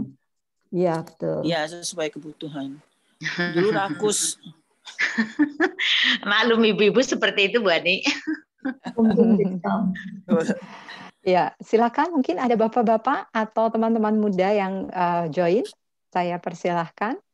Saya juga ingatkan link presensi sudah dikirimkan melalui kolom chat untuk Bapak Ibu yang sudah hadir. Kami mohon bantuannya untuk bisa mengisi link presensi, dan nanti bila Bapak Ibu tidak berkeberatan, kami akan memasukkan Bapak Ibu ke dalam grup WAG LHMKK. Nanti kita akan men-sharingkan informasi-informasi mengenai kegiatan LHMKK dan juga jadwal kita selanjutnya di sana. Oke, saya persilakan. Satu lagi mungkin kita masih ada waktu, atau 3 lagi deh, saya kasih waktu ini. Mungkin saya persilakan. Ada? Kalau belum ada satu saya mau sampaikan ini, Mbak Siska. Di list itu ya, di antara 29 yang kita tulis, itu ada satu tentang itu, kulit putih itu. Tadi kulit putih menunjukkan kecantikan atau apa. Mungkin ini apa hubungannya sih lingkungan hidup dengan kulit putih? Gini, bumi pertama itu sebetulnya adalah tubuh kita. Karena kan tadi kita menyampaikan kita itu saling terhubung ya, saling terpengaruh. Nah, umpamanya semua orang perempuan berpikir bahwa kalau kulitnya nggak putih itu nggak cantik. Jadi akhirnya saya dulu sering gini, yuk kita taruhan yuk, saya mau berapa gitu, cari deh lotion itu pelembab yang tidak mengandung pemutih. Ada nggak? Itu susah banget karena semua orang sudah diberi pemikiran bahwa kalau nggak putih itu nggak cantik. Itu kan sesat pikir yang luar biasa. Itu kan menghina Tuhan yang menciptakan. Padahal kalau dilihat orang yang kulitnya nggak putih juga banyak banget yang jauh lebih cantik dari orang yang kulitnya putih gitu. Itu karangan-karangan itu loh. Jadi apa yang kita pakai di tubuh kita, yang kita makan, yang kita minum, itu juga perlu kita perhatikan gitu. Itu yang saya mau jelaskan mungkin. Kenapa item ini ada di sini? Silakan yang lain. Ya. Karena terkait dengan pembelian kita juga ya, Suster ya, mengenai alat-alat kecantikan dan bagaimana memutihkan. Kayaknya agak-agak menyinggung diri saya juga nih, Suster. Putih alami mah nggak apa-apa, sudah anugerah ya. Kulit gelap juga anugerah, semuanya anugerah. Amin. Nikmati pemberian Tuhan. Iya, iya Bu Tati setuju. Ya, silakan yang lain.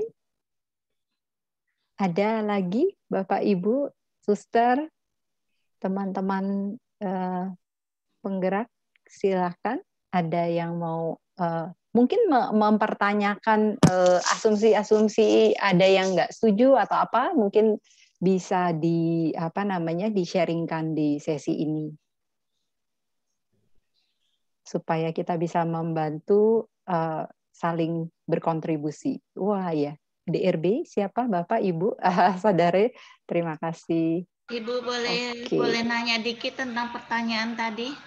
Silakan Ibu Veronica Lani.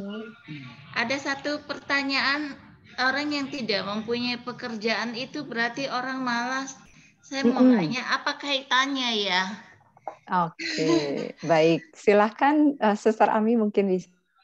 Ya, begini Ibu, orang yang tidak punya pekerjaan itu seringkali tidak punya pekerjaan bukan karena dia malas, tetapi sistem di masyarakat membuat demikian. Umpamanya ya, sekarang ini kan tren perkembangan teknologi.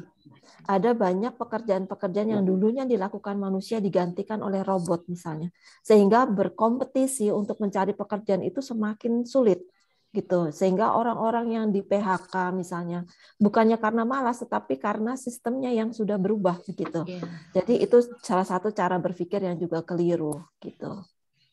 Ya, Suster, sebenarnya saya setuju, makanya saya bertanya. Padahal maksudnya saya ya orang tidak mempunyai pekerjaan itu bukan pemalas, mungkin dia belum dapat atau atau usianya yang sudah tidak cocok dengan pekerjaan yang tersedia, jadi dia harus menunggu lagi untuk beberapa waktu gitu. Iya. Tapi maksudnya ini enggak ada hubungannya, pertanyaan ini enggak ada hubungannya dengan lingkungan hidup ya? Ada hubungannya ya kalau enggak? Tentu ada. Kalau misalnya tadi teknologi semua digantikan, itu semakin menggunakan energi yang lebih besar, tenaga kerja manusia. Umpamanya kita pertanian ya. Misalnya kita sekarang mau menanam padi digantikan oleh mesin yang dulunya dikerjakan oleh tangan. Itu berapa untuk menggerakkan mesin itu kan butuh bahan bakar. Gitu. Jadi seringkali kita nggak sadar bahwa oh iya ya. Misalnya aja atau yang tadi kan di dalam video dikatakan krisis yang energi ya, pertambangan itu implikasinya banyak sekali di kehidupan kita. Itu. Manusia yang digantikan oleh mesin-mesin. Menjawabkah kira-kira Ibu? Ya, maksudnya Suster ingin memberitahu kalau orang yang tidak punya pekerjaan itu tidak termasuk pemalas gitu maksudnya. Suster mau menyampaikan seperti itu ya. Iya. Jadi kaitan antara orang yang tidak punya pekerjaan itu karena digantikan oleh teknologi. Nah, teknologi itu berkaitan dengan menggunakan sumber daya alam. Seandainya mesin itu kembali digantikan oleh orang manusia, itu mungkin bisa mengurangi pemakaian bahan bakar. Lalu yang dimaksudkan juga dengan ini adalah soal keadilan sosial itu, Bu. Jadi bukan cuma lingkungan hidup, karena kan ini ada 3 persoalan yang kita lihat sama-sama. Lingkungan hidup, lalu masalah keadilan sosial dan masalah spiritual. Gitu. Jadi asumsi-asumsi ini juga menggabungkan lingkungan hidup, keadilan sosial dan juga masalah spiritual. Begitu. Ya, terima kasih Suster. Sama-sama Ibu. Terima kasih Bu Veronica Lani atas pertanyaannya. Ya, silakan saya berikan waktu lagi 2 lagi. Saya boleh bertanya sedikit, Suster? Silakan Bu Vena. Ini apakah sesat pikir juga ya? Sekarang ini kan kita pakai handphone kan banyak banget. Terus udah gitu kita simpen banyak foto, banyak lagu, banyak video, banyak chat juga ya, jarang dihapus gitu. Itu apa? Kita kan sekarang pikir orang handphonenya bisa kok smart banget gitu kan. Padahal itu sebenarnya polusi digital bukan ya?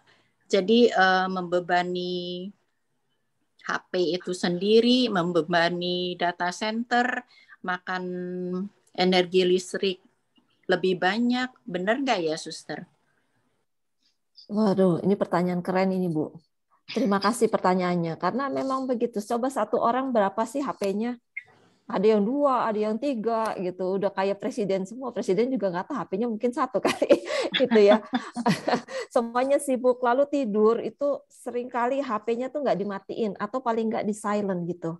itu polusi, itu kan sinyal ya, nggak kelihatan mata, tetapi saya bayangkan kalau kita lihat seharian di depan layar aja itu pusing. Coba aja kalau seharian berapa jam di depan HP, itu mungkin nanti artritis itu ininya tangannya karena ngechat terus gitu.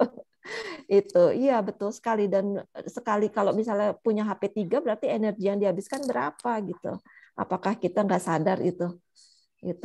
Kemudian feature-feature yang tidak perlu, lalu kadang-kadang muncul juga dari ketakutan ya, oh ya nanti kalau ini hilang nanti datanya gimana, hilang gitu. Dulu juga nggak ada HP nggak apa-apa, kita biasa-biasa aja dulu nggak pakai HP ya? gitu kan. Iya gitu dulu. Sekarang kan bener kalau kita kirim WA 2 jam belum dijawab kita udah gelisah. Nah dulu nggak ada nggak ada WA-WA. Iya nggak ada WA-WA nggak apa-apa. Iya jadi kita sebetulnya betul, kita disetir oleh teknologi sehingga kita lupa kodrat kita sebagai makhluk bumi itu tidak seperti itu. Meskipun bukan artinya saya anti teknologi, tetapi menggunakan teknologi secara bijaksana itu yang ditantang dari kita gitu kan. Gitu. Terima kasih Ibu pertanyaannya. Baik, terima kasih Suster atas tanggapannya, terima kasih atas partisipasi dari Bapak, Ibu, Suster yang sudah dan teman-teman pencinta lingkungan hidup yang sudah mengikuti dinamika acara rangkaian simposium pertama kita, Our Common Home, sesi 1 bersama dengan Suster Ami. Karena keterbatasan waktu, kami akan mengakhiri rangkaian sharing dan juga diskusi untuk tanya jawab pada malam hari ini. Karena kita sudah mulai memasuki di bagian akhir, kami ingin mengingatkan untuk Bapak Ibu yang masih ada di ruang Zoom 81 orang yang belum mengisi link presensi, harap diisi supaya nanti kita bisa terus menginformasikan mengenai kegiatan yang sudah saya sampaikan dari awal, khususnya untuk sesi-sesi edukasi terkait dengan ensiklik Laudato Si pada kesempatan yang mendatang. Kemudian saya juga ingin memberikan waktu kepada Ibu Monik. Terima kasih Suster Ami atas sesinya pada malam hari ini. Ibu Monik sebagai koordinator seksi lingkungan hidup Paroki Meruya untuk memberikan kata penutup ataupun kesannya. Terima kasih. Terima kasih Siska. Terima kasih Suster Ami. Luar biasa ya apa yang sudah kita dengarkan tadi seluruh sesi dari sore hingga malam hari ini ya. Luar biasa banget karena beliau itu sebenarnya saat ini tinggal di Amerika ya. Tapi semangat terus untuk memberikan simposium bagi kita yang di Indonesia ini. Beda jamnya lumayan ya, kalau Amerika kan 12 jam ya. Pastinya dari subuh tadi ya, Suster. Udah mulai mempersiapkan untuk kita ini. Maka waktu kita mau cocokkan waktu juga, yang pas ya kayaknya jam 6 sore ini tadi ya, Suster. Karena jam 6 sore di sini, jam 6 pagi di sana ya. Kalau iya, kita, betul, Bu. Kalau kita mau lebih siang, waduh kasihan, Suster nanti bisa nggak tidur ya, Suster. Ya, Ibu Bapak, teman-teman, kaum muda, semuanya, Suster, dan tadi ada Romo, ya luar biasa, terima kasih semua kehadirannya. Simposium ini sebenarnya merupakan program yang sudah lama ya, Suster Ami banyak lakukan.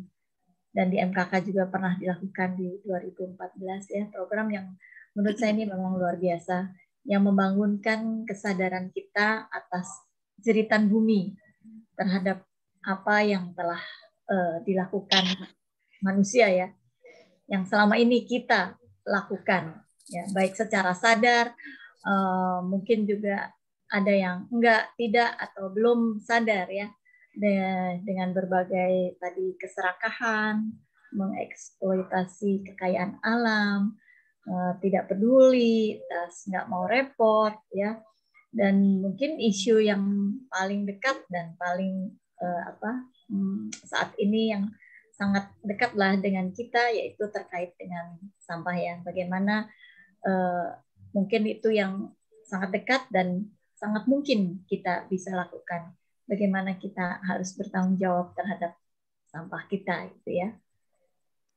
Ya mungkin kita nggak sadar juga sih ya bahwa apa yang sejak dulu kita lakukan itu ternyata mempunyai dampak jangka panjang ya, yang mungkin kita baru lihat di masa-masa ini ya, saat ini gitu.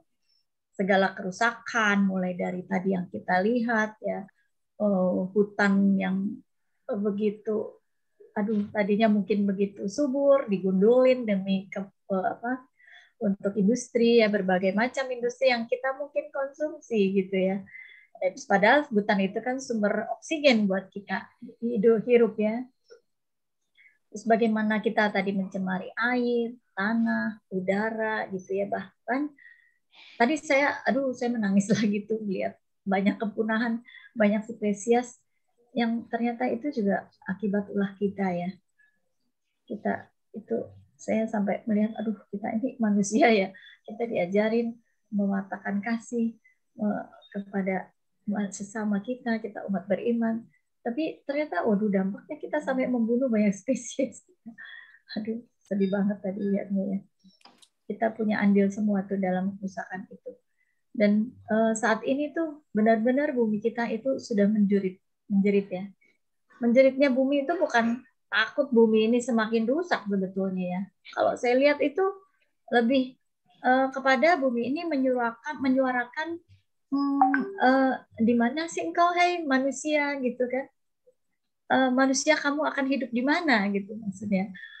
Bila aku atau bumi ini rusak dan udah nggak layak huni lagi gitu kan? Sebenarnya bumi itu menyuarakan pada kita itu gitu. Bumi itu nggak membutuhkan kita sebetulnya. Ya kalau dia rusak ya rusak aja gitu kan. Tapi sebenarnya kita tuh yang membutuhkan bumi ini untuk tetap sehat. Agar anak cucu kita nanti nggak perlu cari planet lain ya untuk hidup. Dan mungkin karena memang hanya bumi aja yang saat ini mungkin masih bisa dihuni ya oleh manusia gitu. Tadi Ibu Bapak, teman-teman, kaum muda semua, sekarang kita tahu ya dengan tadi apa yang Suster Ami paparkan, bahwa kesadaran merawat bumi itu harus dimiliki oleh semua umat manusia yang hidupnya tadi kan Romo Des juga bilang berpijak di bumi ini, semua kita berpijak di bumi ini ya. Maka ayo Ibu Bapak, teman-teman, kaum muda terutama ya yang akan mewarisi bumi ini, bagikan nanti ya ini yang sore hari ini kan kita direkam ya, ada YouTube ya. Mungkin kita bisa bagikan yang nggak sempat nonton hari ini, mungkin nonton separuh gitu ya. Kita bisa bagi link YouTube-nya ke teman-teman, tetangga atau siapapun lah yang kita pikir mungkin punya potensi untuk mulai peduli ya untuk lingkungan hidup ini. Dan kemudian ajak ikut dalam simposium lanjutan nanti kita bulan depan. Seri kedua ini akan diadakan bersamaan dengan peringatan Earth Hour ya. Peringatan lingkungan hidup juga, salah satu peringatan lingkungan hidup yaitu Earth Hour. Mari kita ikuti lagi, melanjutkan mengolah hati yang mau peduli merawat bumi. Ya, kiranya sesi dari sore hingga malam hari ini membuka mata hati kita, belajar untuk mulai hidup yang ramah dan bisa bekerja sama dengan alam dan seisinya. Saling memahami, saling menghargai, agar tercipta keseimbangan dan kesinambungan yang berkelanjutan di atas bumi ini. Baik, terima kasih kepada Siska dan Odi sebagai PIC rangkaian aksi 2022 MKK ini, dan juga seluruh panitia LHMKK yang telah mempersiapkan segalanya di balik layar dengan baik ya. Juga Komsos MKK, Romo, Suster, dan peserta semuanya yang hadir bersama kami dari sore hingga malam hari ini, yang saya lihat luar biasa dari berbagai paroki lain, bahkan dari luar Jakarta ya, ada dari Semarang tadi saya lihat, Semarang, Balikpapan, Timika, dan mungkin banyak lagi yang saya kurang melihat ya. Terima kasih sekali. Dan sekali lagi saya mewakili semuanya, saya mengucapkan terima kasih kepada Suster Ami yang telah memaparkan dengan begitu baik malam hari ini. Sampai jumpa, kita kumpul kembali di bulan depan. Terima kasih, Tuhan memberkati. Tanggal 26 Maret ya? Iya, betul. sekali Ibu Ani, Ibu Tati. Jamnya? Ya, kita Jam sama. Jamnya sama, jam 6 sampai jam 8. Iya, sore. Iya. Kita nanti akan menginformasikan kembali Ibu Ani dan membroadcast undangan dan flyernya. Oke. Baik, terima kasih Bapak Ibu yang masih stay dan juga sudah mengisi link presensi. Kami sangat memberikan apresiasi. Pastinya seperti yang ada di broadcast untuk seluruh peserta yang mengisi presensi, dan nanti akan hadir di sesi kedua akan ada hadiah menarik yang akan kami kirimkan ke alamat Bapak, Ibu, Suster, semuanya yang hadir pada sore hari ini. Kita tutup rangkaian kita pada simposium sesi 1 pada malam hari ini dengan doa penutup. Saya persilahkan kepada Pak Beni untuk bisa menutup pertemuan kita. Terima kasih Bu Siska. Mari kita tutup pertemuan malam ini dengan doa yang dibuat oleh Romo Adrianus, doa lingkungan hidup. Ya Allah, pencipta langit dan bumi, kami bersujud dan bersyukur dengan segenap hati, karena Engkau menyerahkan alam semesta ini untuk kami huni. Ajarilah kami mencintainya seperti kami mencintai diri kami sendiri. Saat kekayaan alam dikuras tanpa kendali, tempatkanlah kami di garda depan untuk melindungi. Saat bumi, lingkungan hidup mulai dicemari, bangkitkanlah kepekaan untuk bertindak sejak dini. Saat sumber-sumber air diprivatisasi dan dijadikan komoditi, alirkanlah roh-Mu untuk menyegarkan kembali komitmen kami. Saat udara yang kami hirup terkontaminasi polusi, tiupkanlah nafas-Mu untuk menghidupkan semangat kami.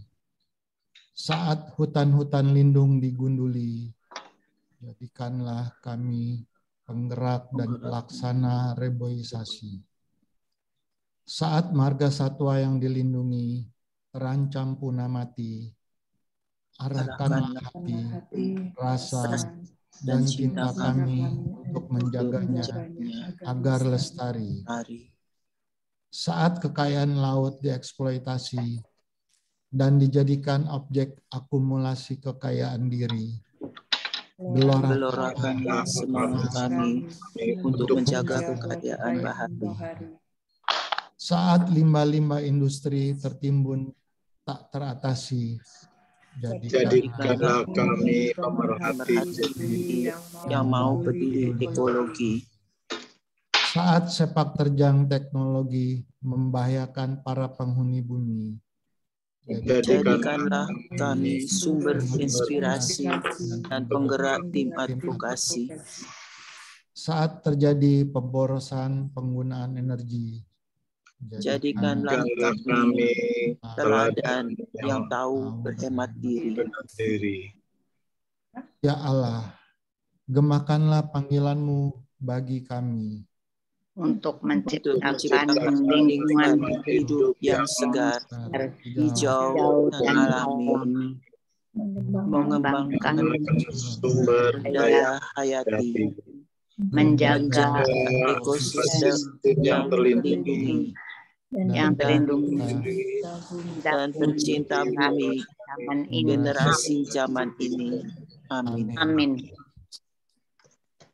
Dalam nama Bapa dan Putra dan Roh Kudus. Amin. Terima kasih Pak Beni, terima kasih Suster Ami, terima kasih Ibu Monica, dan juga saya mengucapkan terima kasih untuk seluruh peserta Bapak, Ibu, Suster yang sudah hadir dan meluangkan waktu hingga bersama-sama sore ini.